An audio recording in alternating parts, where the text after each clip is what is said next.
There's a new highway in Pakistan, and a new rail terminal in Kazakhstan. A seaport in Sri Lanka recently opened, as well as this bridge in rural Laos. What's interesting is that they're all part of one country's project that spans 3 continents and touches over 60% of the world's population. If you connect the dots, it's not hard to see which country that is. This is China's Belt and Road Initiative, the most ambitious infrastructure project in modern history that's designed to reroute global trade. And it's how China plans to become the world's next superpower.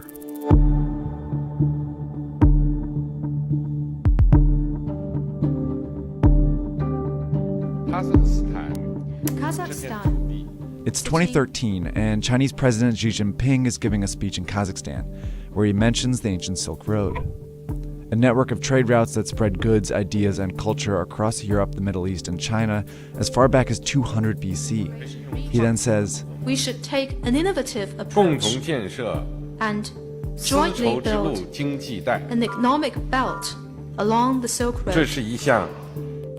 A month later, Xi is in Indonesia. The two sides should work together to build up a new maritime road in the 21st century. These two phrases were the first mentions of Xi's legacy project, the multi-trillion-dollar Belt and Road Initiative, or BRI. They're also the two components of the plan. There's an overland economic belt of 6 corridors that serve as new routes to get goods in and out of China, like this railroad connecting China to London, and these gas pipelines from the Caspian Sea to China, and a high-speed train network in Southeast Asia. Then there's the Maritime Silk Road, a chain of seaports stretching from the South China Sea to Africa that also directs trade to and from China. The BRI also includes oil refineries, industrial parks, power plants, mines, and fiber optic networks, all designed to make it easier for the world to trade with China. So far, over 60 countries have reportedly signed agreements for these projects. And the list is growing because China promotes it as a win-win for everyone. Take, for example, the BRI's flagship project, Pakistan.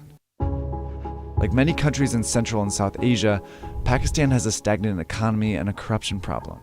It wasn't a popular place for foreign investment, that is until China came along. In 2001, China offered to build a brand new port in the small fishing town of Gwadar. By 2018, the port, as well as a highway and railway networks, became a $62 billion corridor within the BRI.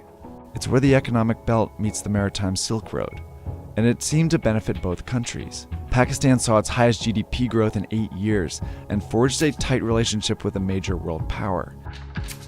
China, on the other hand, secured a new alternative route for goods, especially oil and gas from the Middle East. Through projects like these, it also found a way to boost its economy. Chinese construction companies that had fewer opportunities within their own country saw a huge boost from BRI contracts. 7 out of the 10 biggest construction firms in the world are now Chinese. What tips the balance in China's favor even more is a requirement that it be involved in building these projects. In Pakistan, for example, Chinese workers have directly built projects like this highway here, and a Chinese firm has worked with locals on a railway here in Serbia. China's involvement is one of its very few demands, and that's set these deals apart so far. See, typically, to get investment from the West, countries have to meet strict ethical standards. But China's offered billions of dollars, mostly in loans, with far fewer conditions. So it's no surprise the BRI has been a big hit with the less democratic countries in the region. China has signed agreements with authoritarian governments, military regimes, and some of the most corrupt countries in the world. It's even affiliated with Afghanistan, Ukraine, Yemen, and Iraq, all currently splintered by conflict. Because of China's willingness to loan money to unreliable countries, many experts have called the BRI a risky plan.